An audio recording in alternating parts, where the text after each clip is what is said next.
creencia errada de que el feminicidio solamente se comete cuando una persona da muerte a una mujer por el solo hecho de ser tal.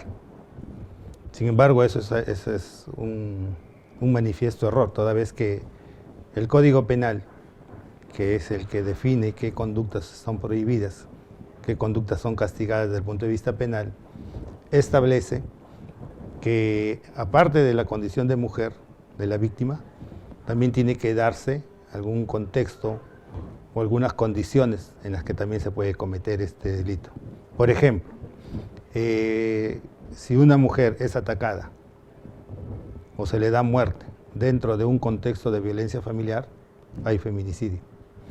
O puede darse el caso de que exista coacción, hostigamiento, o que exista también, por ejemplo, sobre la mujer una situación de superioridad de parte del agente activo del delito.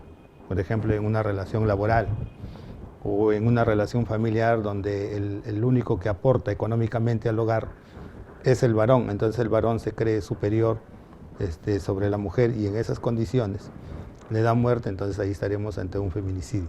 También se puede dar el feminicidio, por ejemplo, en un contexto de discriminación hacia la mujer. Y esos conceptos este contexto de discriminación se puede dar en muchos ámbitos, en una relación laboral, en una relación social, qué sé yo, ¿no? Dentro de un club, por ejemplo. Hay que tener en cuenta, hay que dejar bien en claro que no se necesita, no es obligatorio que exista una relación conyugal o una relación de convivencia, una relación de hecho, para que exista el feminicidio. Puede darse en cualquier contexto, sin que exista esas relaciones de por medio, ¿no? Puede dar una situación por discriminación, por ejemplo. Porque ahora, como ya el Tribunal Constitucional ha establecido que nadie puede ser discriminado por ninguna situación objetiva, ya sea de carácter económico, racial, qué sé yo. Entonces, incluso antes habían algunos clubes que se negaban a admitir determinados socios. Entonces, en base a esa jurisprudencia del Tribunal Constitucional, ahora se admite a otras personas que no son generalmente de la misma condición de algunos socios antiguos. Entonces, si alguien advierte que hay personas que están ingresando en esas condiciones y por esa discriminación mata, también habría feminicidio. Cuando es una situación como la que hemos descrito, la pena es no menor de 20 años y el máximo sería 35 años de pena privativa de la libertad. Sin embargo, también el Código establece algunas circunstancias agravantes. Y estas circunstancias agravantes, por ejemplo, se van a dar cuando la víctima, se entiende la mujer, es menor de edad, se entiende menos de 18 años, o cuando es una adulta mayor. ¿Y quién es la persona adulta mayor? De acuerdo a la Convención de las Personas del Adulto Mayor, sería pues a partir de los 60 para arriba, ¿no? Otro supuesto agravante se da cuando la víctima se encuentra bajo el cuidado o responsabilidad del agente del delito. Por ejemplo, un hijo, un mal hijo, que está al cuidado de su mamá y ya está cansado y le da muerte, en esas condiciones, porque ya está aburrido de esta persona, ahí estaríamos ante un supuesto feminicidio. Como agravante. Y luego también, por ejemplo, si la víctima se encontraba, por ejemplo, en estado de gestación, ese es otro supuesto de agravación. En este caso, la pena es no menor de 30 años. Y se entiende que el máximo sería 35 años. Ese es un primer nivel de agravantes. Pero hay otro grupo de situaciones que constituye también un agravante que vendría a ser un agravante de segundo grado. Y esa circunstancia, ¿cuándo se va a dar? Cuando la víctima, por ejemplo, se encuentra en una situación de discapacidad.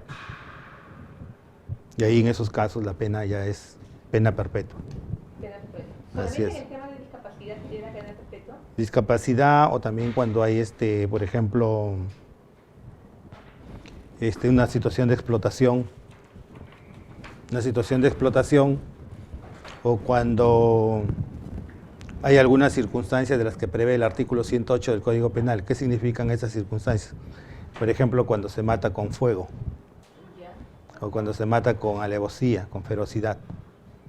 Entonces ahí ya es pena perpetua. O el legislador ha establecido de manera taxativa que está proscrito cualquier tipo de beneficio penitenciario para los sentenciados por este delito. En cualquier tipo de modalidad. Así es. Modalidad simple. Así es que es un delito muy execrable, es un delito en el que el legislador y toda la sociedad está luchando contra este tipo de violencia, contra este tipo de muertes. Entonces el legislador ha considerado como política criminal prohibir cualquier tipo de beneficio. Doctor, ¿el delito de feminicidio solamente se da cuando se da muerte a la persona o también cuando sale herida, gravemente herida?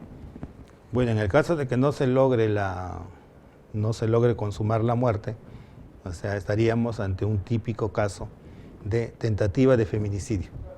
Ya. Y en el tema de feminicidio, ¿cuáles son las penas que se imponen?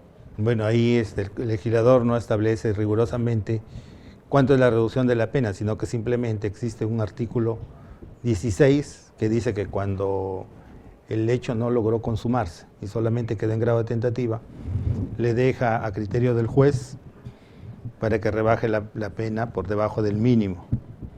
Entonces, si estamos ante el tipo de feminicidio básico, que es la pena 20, será un poco menos de 20. Si estamos en el supuesto, en el primer grupo de circunstancias agravantes, donde el mínimo es 30, será un poco menor de 30.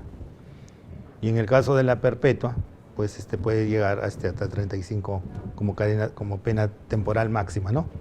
Sí hay un acuerdo plenario que ha desarrollado la Corte Suprema, la Corte Suprema ha sido muy proactiva en este tema del feminicidio y dictó pues un acuerdo plenario ya más o menos hace unos 6 años, que es el acuerdo número 1 del año 2016, donde desarrolló pues todas estas circunstancias que hemos explicado.